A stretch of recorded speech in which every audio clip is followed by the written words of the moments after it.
पूरे गंगाजल क्यों प्रदेश में भेजा जा रहा है? नहीं, प्रयागराज के लोग कह सकते हैं, क्यों नहीं कह सकते? उन तमाम चीजों पर चर्चा हुई है और हमने भरोसा दिलाया है। हमारे मुख्यमंत्री जी 30 मार्खा हैं। 30 मार्खा मैं इसलिए कह रहा हूँ, वो उन्हें 30 से बड़ा प्रेम है।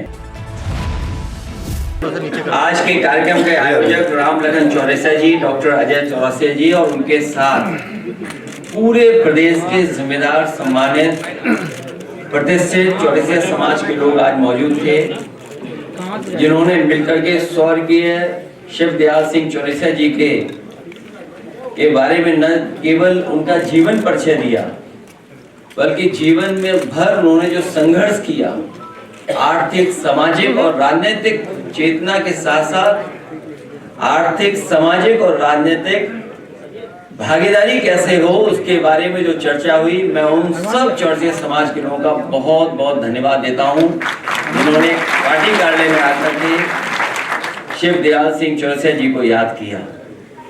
वहीं चौरसिया समाज ने संकल्प लिया है कि हम सब लोग मिलकर के अब पान पर चर्चा करेंगे।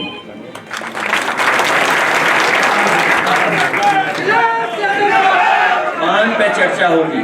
पान को लेकर के जो सुविधाएं मिलनी चाहिए, उसके कारोबार के लिए, स्थान के लिए, जगह से लेकर के और कुछ उपलब्ध कराना हो, उन तमाम चीजों पे चर्चा हुई है और हमने भरोसा दिलाया है कि आने वाले समय में इनके समाज की सभी समस्याओं का समाधान करने का काम हम समाजवादी लोग मिलकर करेंगे। वहीं शिवदयाल सिंह चौरसिया जी के नाम पर उन्होंने कहीं न कहीं उनकी याद में कोई स्मारक, कोई न कोई सम्मान का स्थान हो। मैंने उन्हें भरोसा दिलाया है कि यही रिवर फ्रंट, जो सबसे अच्छा देश का रिवर फ्रंट बनेगा, इसी जगह पर हम शिवदयाल सिंह चौरसिया जी का सम्मान करने का काम करेंगे। इसी स्थान पर कोई न कोई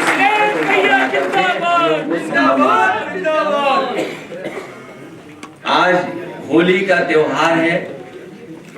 मैं आपको और आपके माध्यम से पूरे प्रदेश और देशवासियों को होली के त्योहार की बहुत बहुत शुभकामनाएं और बधाई देना चाहता हूं। ये जहां त्योहार रंगों का है, वहीं हम सब मिलकर के एक दूसरे के साथ बैठ करके रंगों का त्योहार मनाते हैं, जो खुशियां लेकर के आता है। गुजियों का त्योहार भी है। हम एक दूसरे का मुंह मीठा कर करके इस त्योहार को मनाते हैं। हमें उम्मीद है कि जो हमारी देश की पहचान रही है, गंगा जमुनी तहजीब, हमारे भाईचारा, एक दूसरे के साथ प्यार मोहब्बत के साथ हम लोगों ने हर त्योहार मनाया है। हर समाज के लोग एक दूसरे के त्योहार पर एक दूसरे को बधाई देते हैं। हम त्योहारों से जुड़े हुए हैं। हमारे त्योहार के समय पर जो कारोबार होता है, उससे भी हम एक दूसरे से जुड़े हुए हैं। इस त्योहार की बहुत बहुत बधाई और शुभकामनाएं आपके माध्यम से मैं देना चाहता हूं। वहीं हमारे मुख्यमंत्री जी 30 मार्खा हैं। 30 मार्खा मैं इसलिए कह रहा हूं कि उन्हें 30 से बड़ा प्रेम है। मरे कितने? 30। कारोबार कितना हुआ? 30 करोड़। पूरे प्रदेश को कितना होगा? 30 गुणा 10,000 करोड़। तो ये जो 30 मार्खा वाला हिसाब किताब है, ये हमारे मुख्यमंत्री जी के अलावा और कोई नहीं दे सकता था। इसलिए आज चौरसिया समाज को मैं बधाई देता हूं, धन्यवाद देता हूं कि उन्होंने संकल्प लिया है कि पान की चर्चा पर, पान पर चर्चा कर करके भारतीय जनता पार्टी का सफाया करेंगे।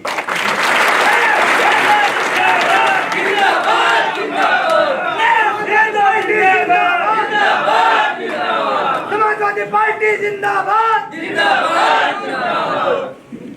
पहाड़ी भी तो है सुपारी के लिए कुछ विचार करेंगे। आज के साथ सुपारी का मेल है और उसका कन्नौज के इत्र का भी तालमेल है। इस कारोबार को बढ़ाने के लिए हम लोग आगे काम करेंगे। त्योहार के टाइम पे सर जुमा और संभल की मस्जिदों को जो है ढका जा रहा है, वहाँ नमाजों में दिक्कतें सामने बहुत आ रही हैं।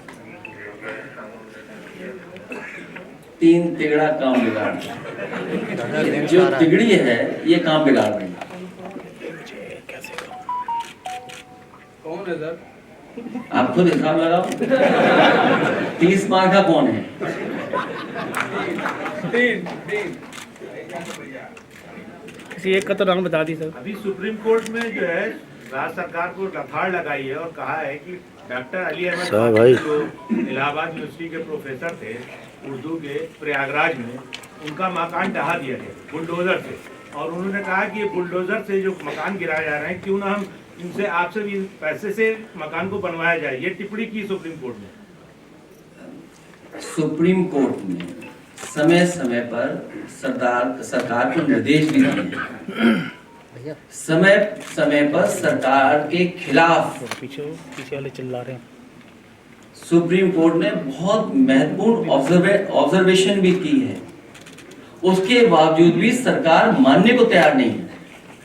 अगर सुप्रीम कोर्ट कहे कि घर बनाना पड़ सकता है, मुझे उम्मीद है कि सुप्रीम कोर्ट न्याय देगा और आने वाले समय में जनता भी इन चीजों को देख रही है, क्योंकि जनता खुद महसूस कर रही है कि भारतीय जनता पार्टी की सरकार में संविधान सुरक्षित नहीं है। बलिया की विधायक कीर्ति सिंह हैं, वो कह रहे हैं कि जो वार्ड बना दिया जाए मुस्लिम के लिए अलग अस्पताल में। जी बोलिए। बहुत सी चीजों पर पर्दा डालने के लिए जानबूझ करके स्टेटमेंट दिए जाते हैं या दिलवाए जाते हैं, जहां मुख्यमंत्री जी ये कहते हों कि लाखों लाख जो नौजवान इलाहाबाद में सरकारी नौकरी के लिए तैयारी करते हैं, उनके लिए कह रहे हैं कि उन्होंने रोजगार दिलवाया है।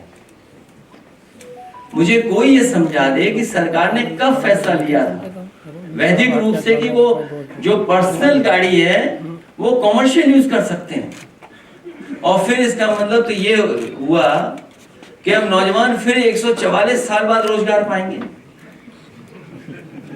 अखिलेश यादव जी, जो 4 लाख नौजवान हैं, अगला रोजगार उन्हें मिलेगा 144 साल बाद।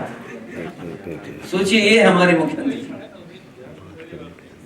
सर होली से पहले कहा था किसानों की बिजली का जो भुगतान माफ कर दिया जाएगा, मगर अभी तक के भारतीय जनता पार्टी से अच्छा झूठ, भारतीय जनता पार्टी से अच्छा झूठ का प्रचार, भारतीय जनता पार्टी से अच्छा झूठ पे बिल्कुल टिके रहना, ये कोई कर नहीं सकता। और समय समय पर कुछ साथी उनका सहयोग भी करते हैं उस झूठ को आगे बढ़ाने के लिए। मुख्यमंत्री जी ने कहा कि इस बार चुनाव 80 बनाम 20 का है। देखिए, वो गिनती क्या कर रहे हैं मुझे नहीं पता, लेकिन पिछड़ा, दलित, आदिवासी, आदि आबादी और तमाम हमारे अल्पसंख्यक भाई ये मन बना चुके हैं कि पीडीए की ताकत को और आगे बढ़ाएंगे।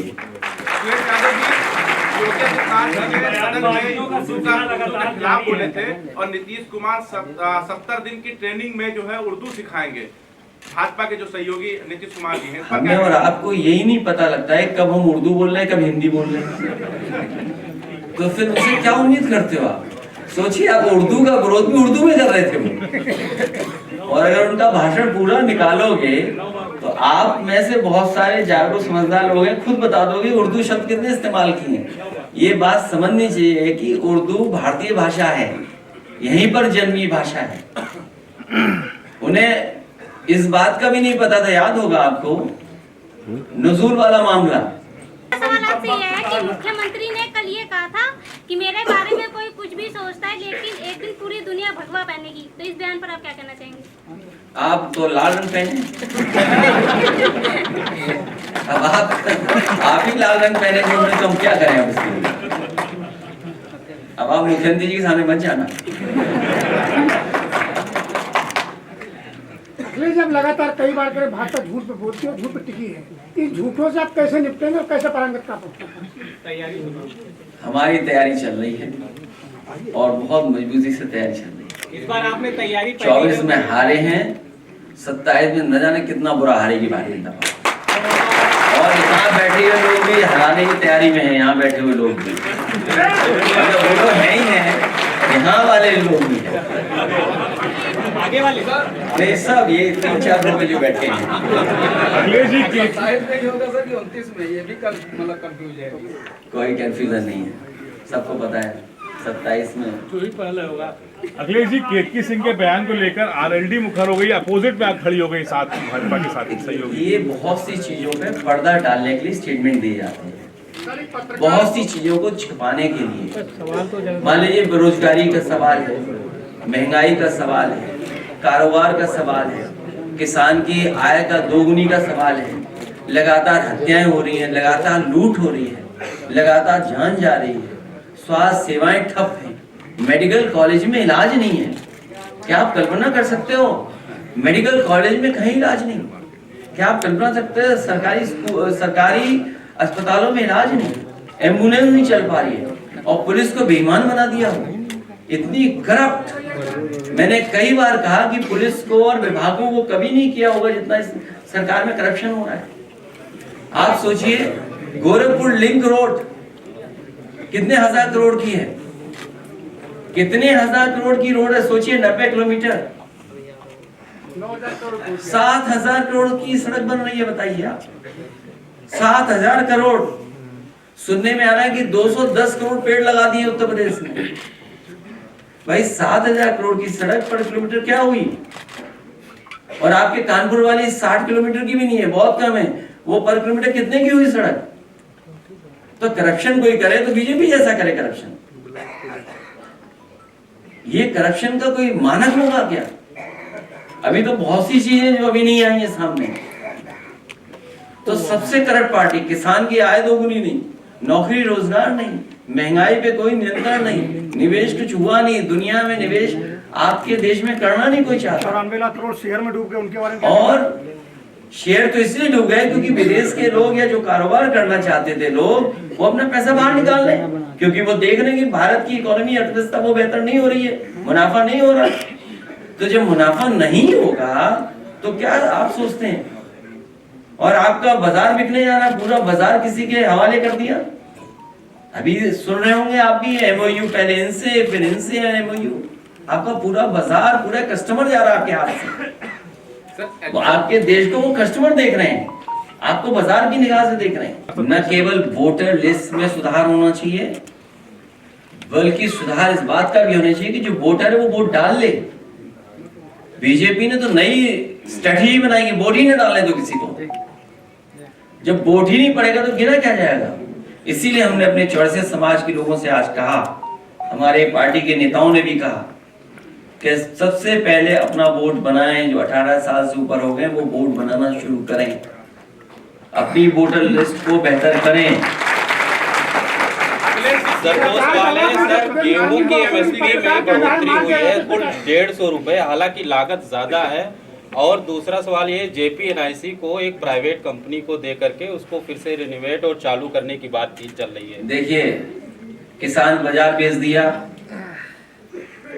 प्लासी मॉल बेच दिया जो सबसे देश का सुंदर मॉल है, और भी चीजें बेच दी, जेपीएनआईसी भी बेच दो, कम से कम चल तो लगेगा, हमें कोई आपत्ति नहीं इस पर। सर एक पत्रकार ने भ्रष्टाचार पे लिखा तो उसकी सर एमएसपी की गेहूं के, मैं आपसे कह रहा हूँ कोई भी सच्चाई दिखाएगा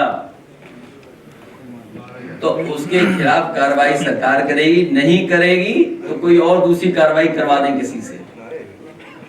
क्या ये जो हत्या हुई है, सुनने में आया है, मैं नहीं था यहाँ पर, लेकिन अखबारों में और मैंने अपने सोशल मीडिया के माध्यम से जानकारी दी और उस बात को रखा। सुनने में आ रहा है कि करप्शन को उसने खुलासा कर दिया था, भ्रष्टाचार पे पूरी सीरीज लिखी, और इसीलिए उसकी हत्या हो गई। सोचो, अखबार मालिक अपने अखबार के पत्रकार की जान नहीं बचा पा रहा है। अखबार मालिक अपने सच्चे पत्रकार या पत्रकार की जान नहीं बचा रहा, तो क्या उम्मीद करोगे सरकार से आप? किसान, जो हमारा गरीब किसान है, बिना किसान के हमारी अर्थव्यवस्था बेहतर नहीं हो सकती है। ये तो भारतीय जनता पार्टी के लोग वो लोग हैं जो कह रहे थे आय दोगुनी हो जाएगी। किस फार्मूले से आय दोगुनी कर रहे थे? हमारे जो किसान भाई यहाँ जो बैठे हैं सही कह रहे हैं एकदम, इससे उम्मीद नहीं की जा सकती।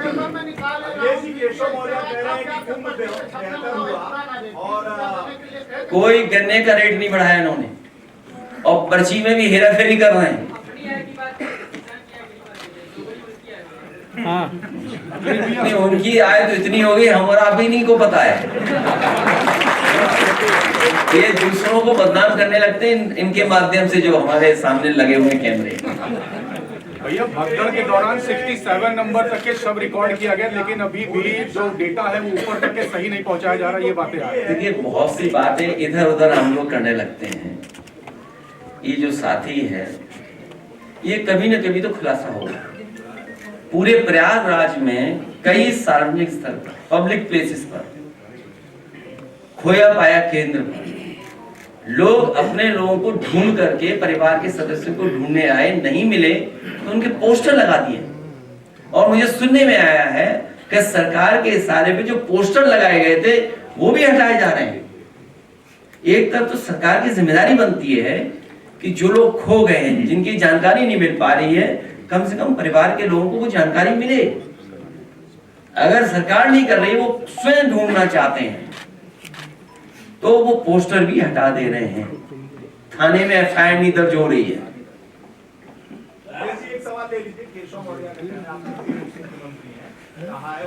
आपके प्रिय होंगे,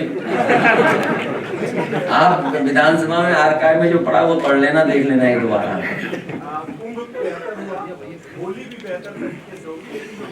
फूलचंद भाई देखिए, स्वतंत्रता है, आप बोल सकते हैं कुछ भी, आप लोग बोलने का अधिकार है।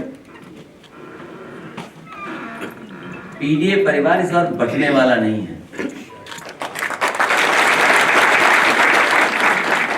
और वो क्यों बोलते हैं, आप भी क्यों हमसे बुलवा रहे हो, वो कुर्सी के चक्कर में है।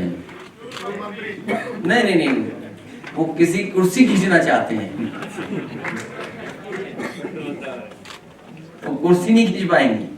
सर वक्फ बिल को लेकर all India Muslim personal law board Delhi में जंतर मंतर पर प्रदर्शन करने जा रही है, क्या स्टैंड है समाजवादी पार्टी का? हमारा आपने स्टैंड देख लिया है। जानबूझ करके भारतीय जनता पार्टी समाज में नफरत फैलाना, समाज में कैसे दूरियां हों या कैसे मुस्लिम समाज के लोग परेशान हों, यही फैसला जानबूझ करके लेते हैं। कहती है कि मुस्लिम समाज के लोगों को अलग वोट दे देना चाहिए। कोई मंत्री कहता है कि होली का रंग जिसको लग जाए वो देश छोड़ के चला जाए। कोई तिरपाल पहना है। यहाँ बहुत सारे लोग होली का त्योहार पहले भी मनाए होंगे। होली का त्योहार कोई पहली बार नहीं आया। होली मिलजुल करके ही मनाई जाती है, ईद भी मिलजुल करके ही मनाई जाती है, हम लोग मिलजुल करके ही मनाते हैं। अभी हमारे साथ बहुत सारे मुस्लिम समाज के, अन्य समाज के लोग मिल करके चले गए। मैं तमाम लोगों को ये कहना चाहता हूँ, बताना चाहता हूँ, अभी ये मुस्लिम समाज के प्रति नफरत फैला रहे हैं, आने वाले समय में पीडीए समाज के खिलाफ नफरत फैलाएंगे। हमें वो दिन भी याद है जब मंदिर धोया था इन भारतीय जनता पार्टी लोगों ने, इन्होंने मंदिर धोया था, याद कीजिए आप लोग। मैं मंदिर दर्शन करने चला गया था तो मंदिर धो दिया था इन्होंने। मैं मुख्यमंत्री आवास से गया तो मुख्यमंत्री आवास धोया गंगा जल से, नहीं धोया क्या? तो अभी ये मुस्लिम भाइयों के खिलाफ फैला रहे हैं नफरत, बाद में यही पीडीए परिवार के खिलाफ नफरत फैलाएंगे। ये 84 समाज के लोग जानते हैं, इनके समाज के नेता, उनको क्या क्या नहीं फेस करना पड़ा।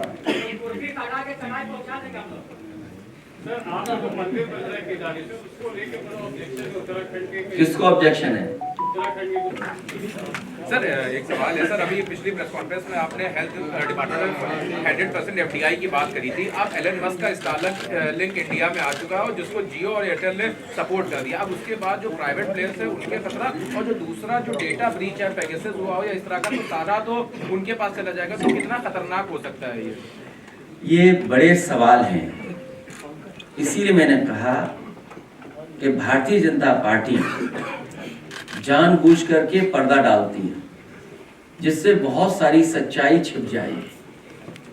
कारोबार किसके हाथ में जा रहा है, भारत का बाजार किसके हाथ में जा रहा है, उद्योग लग नहीं रहे हैं, रोजगार है नहीं, नौकरी है नहीं, आरक्षण छीना जा रहा है, किसान की आय दोगुनी नहीं हुई।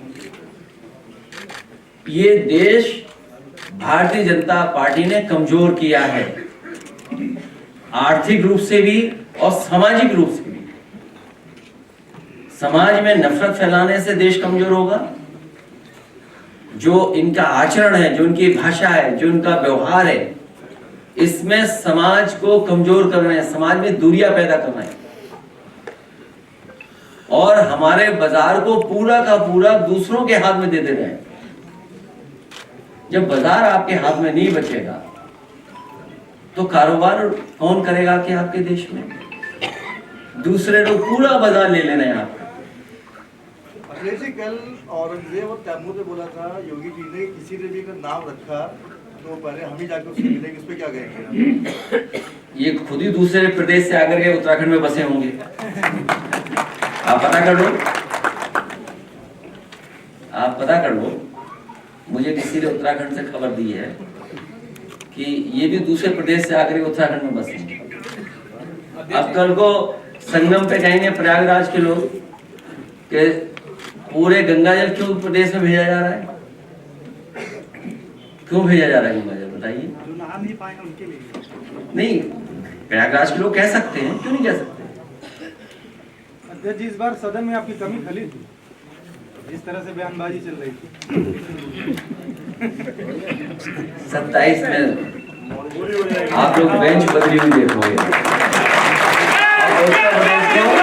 विकास के रास्ते पे जाते हुए देखोगे। और सच्चाई है कि उत्तर प्रदेश के विकास को ठप किया सरकार ने। विदेश की ताज़ा खबर पाने के लिए हमारे चैनल NTV निष्पक्ष को सब्सक्राइब करें व बेल आइकन दबाना ना भूलें।